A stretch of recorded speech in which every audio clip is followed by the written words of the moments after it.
नाजरीन, कल से एक वीडियो वायरल हुई है जिसमें एक थप्पड़ मारने की बाज़ गश्त सुनाई दी। फिरदौस आशिक अवान साहबा ने एक थप्पड़ मारा पीपीपी के एक रुकन को, तो उसकी असल वजह सामने आ गई है। ये देखिए। तो प्यार करेगा? नहीं। तेनू प्यार करना पेगा? नहीं। नहीं नहीं।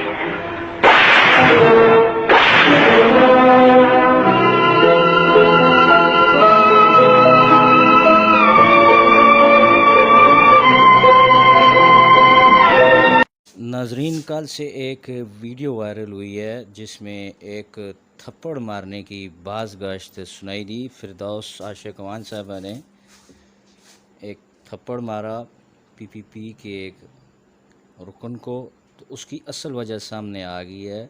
ये देखिए। तो प्यार करेगा? नहीं। तेनू प्यार करना पेगा? नहीं।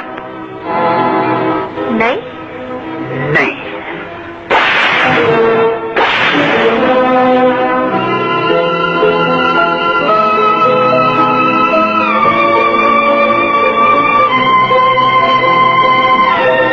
नाजरीन, कल से एक वीडियो वायरल हुई है जिसमें एक थप्पड़ मारने की बाज़ गश्त सुनाई दी। फिरदौस आशिक अवान साहबा ने एक थप्पड़ मारा पीपीपी के एक रुकन को, तो उसकी असल वजह सामने आ गई है।